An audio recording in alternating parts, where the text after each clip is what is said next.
শীতের সকাল তো ঠান্ডা ঠান্ডা লাগে গেছে। লাউ গাছটা কত বড় হয়েছে, জাংলা উঠে গেছে প্রায়, দেখছেন? মাসাল্লাহ ভালো হয়েছে অনেক, সার বীজ ছাড়াই এত সুন্দর হয়েছে। এটা পাতা দেখতেই সুন্দর দেখা যায়, কত সুন্দর পাতা। আবার ডুগা ছাড়ছে তো অনেক, এই যে দেখছেন, এই দিক থেকে দেখেন, এই দেখেন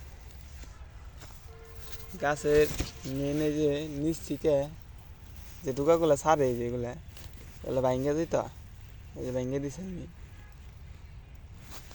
আরও ভাঙ্গে দিত 10-12 পাতা পর্যন্ত, কিন্তু আমি এটা বেশি ভাঙলাম না। কারণ হলো গাছ তো দুইটাই মাত্র, যদি আরও জার থাকতো 2 গাছে ভাঙ্গে দিত হয়, আর 2 গাছে না ভাঙলে পারে মর্দা ফুলটা থাকে, লাউড়া ধরে, না হলে লাউয়ের জালি নষ্ট হয়ে যায়। এটা কাটিং পদ্ধতি বলে আর কি, কিন্তু ওই জিনিসটা এখনো করি নেই। এগুলো এমনি আর কি যা হয় আর কি। ডুগা দেখেন কয়টা ডুগা বেরিয়েছে, ওইদিকে 2টা, এই যে একটা।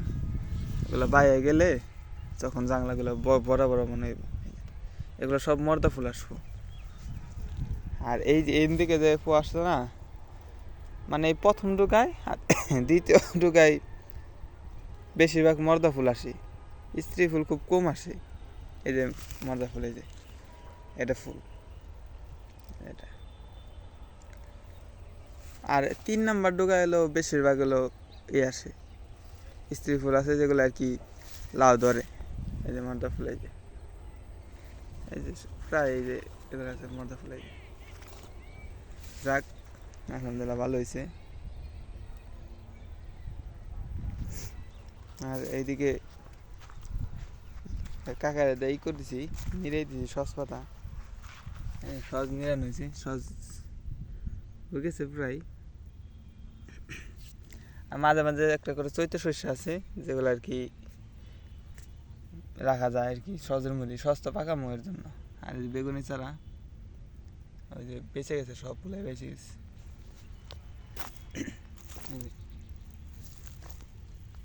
এই যে ডুকা ছাড়তেছি, ডুকা ছাড়তেছি।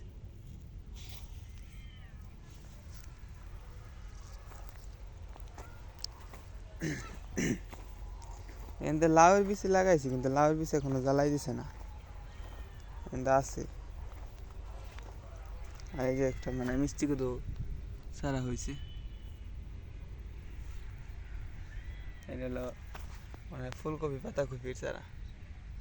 এগুলো তেমন ভালো হয় নাই, খরা তো গেছে, বৃষ্টি নামে না এই কারণে।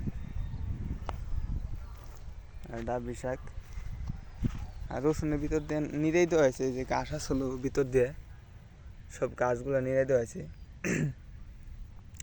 এই রসুনের পাতা যখন হলুদ হলুদ দেখা যাইতেছে, আমি মনে হচ্ছে গাছ মারা যাইতেছে।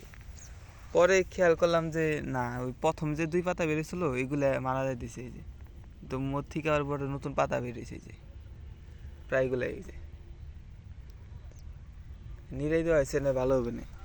কিন্তু ওই পেঁয়াজের গাছটাগুলো নিয়ে না নেয়, তাহলে গাছ নিতে গেলে পাতা ভেঙে যায় তো, আর তেমন গাছ নাই দেখে আর নিড়েও নেই। যাতে যদি গাছ একটু বড় হয় তাহলে পরে নিড়ে দেওয়া যাবে। বেশ ভালোই লাগতেছে মোটামুটি।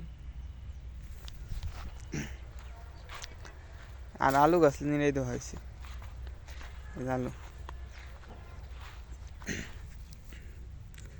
সব গাছ প্রায় জ্বলাই গেছে, বেশিরভাগ নিড়ে দেওয়া হয়েছে, ঘাস নাই, ফুটকা ঘাস হয় প্রচুর। আলু গাছ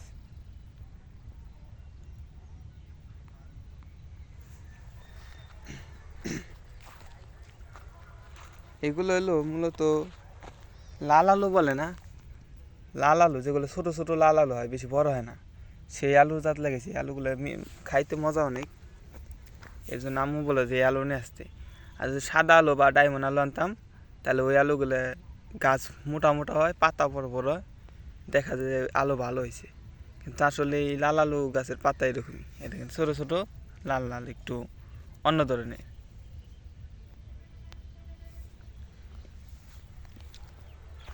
আর এইদিকে কালো জিরা বুনছিলাম, কালো জিরা গাছ তেমন এই যে দেখা যায়, এই যেগুলো আছে খরার কারণে, বৃষ্টি না হওয়ার কারণে যে মারা গেছে যেগুলা আর কি, বসে রয়েছে। এর জন্য ওই যে কয়েকটা কিল, একটা, দুইটা, তিনটা, চারটা, পাঁচটা, ছয়টা কিলে ভুট্টা লাগাই দিছি। এই যে ভুট্টা হয়েছে। এগুলো কি যে কাঁচা যে হইলে পরে ওই যে পোড়াই খায়, তার জন্য লাগাইছি আর কি। আর মধ্যে যে কালো জিরা গাছ আছে, এই যে দেখা যায় দিছে, কাকারে বলমনি যে একটু নিড়ে দিতে। কালো জিরা গাছের মধ্যে যে ফুটকা গাছ হয়েছে যেগুলা, এই গাছগুলো এমনি মারাত্মক হয় প্রচুর। এগুলো নিড়ে বুটটাও থাকবো, কালো জিরা থাকবো, মানে বুটটার মধ্যে যে কালো জিরা হয় তেমন নিড়ে দিতে বলমনি। কালো জিরা গাছটা একটু বড় হোক, এখন নিড়েতে গেলে এবার গাছ উঠে দেবো।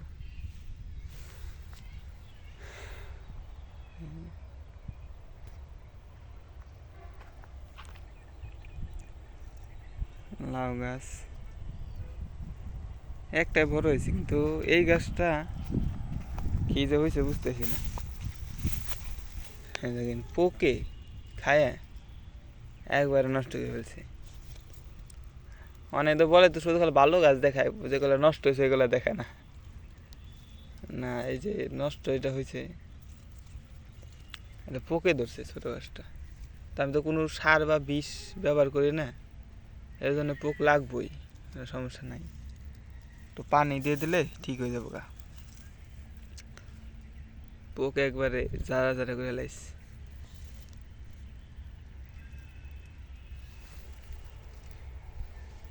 আর মিষ্টি কদু সারা, মিষ্টি কদু সারা মোটামুটি ভালোই আছে, ওই দেখবো আছে। আজকের মতন এই পর্যন্তই। আল্লাহ হাফেজ, ভালো থাকবেন।